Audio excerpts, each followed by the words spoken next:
Hey everyone, today we're going to be doing the French braid version that I promised of the checkerboard braid from the other day, and I would suggest watching our regular checkerboard braid before you attempt this French braid style, as it will make it easier if you have the basic braid down. And I'm just going to start this by parting out a small section here in front, and then I'm going to grab some hair here from behind that part, and I'm going to attach the ribbon to this piece of hair.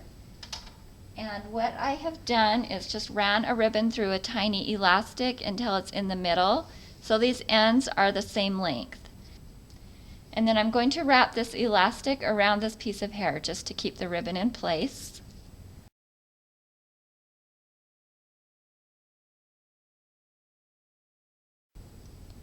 So after you get that ribbon secured into her hair, you can just let this piece of hair drop and it will be automatically added into the braid as you're going across, so you really don't need to worry about it.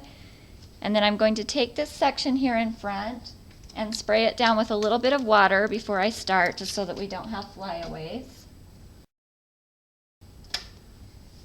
And then I'm going to split this section into 3, and then the ribbon is going to be the other 2 strands. You want 5 strands total. So the way you want to position this is a strand of hair on top and then the 2 strands of ribbon right next to each other, and then 2 more strands of hair on the bottom.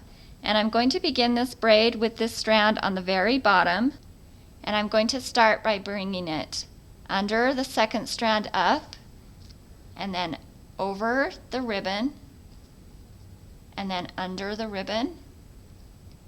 And now I'm going to be working with this strand of hair on the top, and I'm going to bring it under the strand of hair next to it, over the ribbon, and then under the ribbon.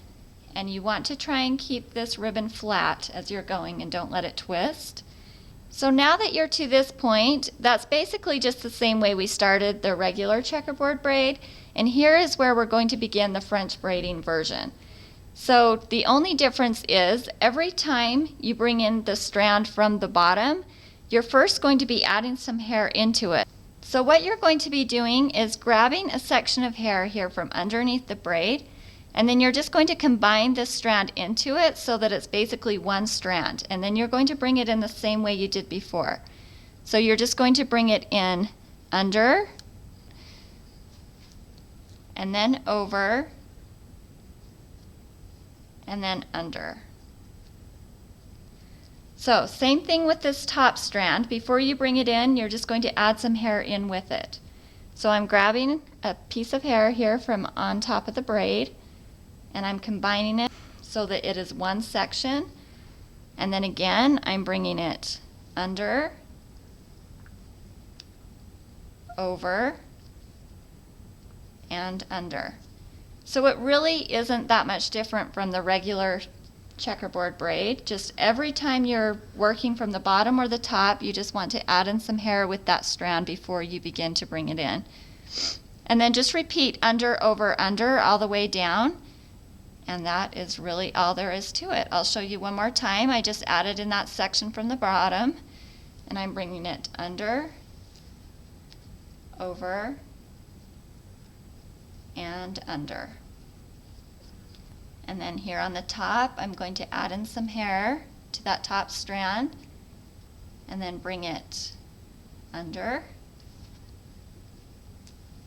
over, and under.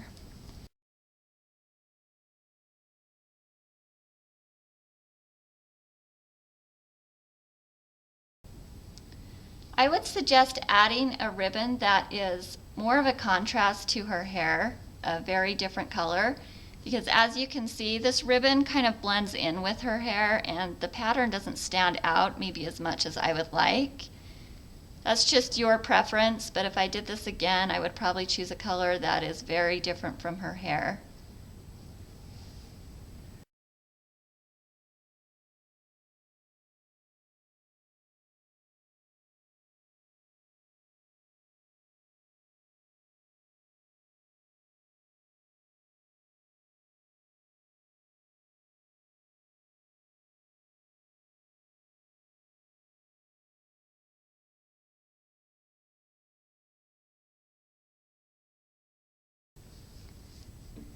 So that is the finished braid. I will put up a picture of one that we did before with a different color of ribbon and you can see the difference.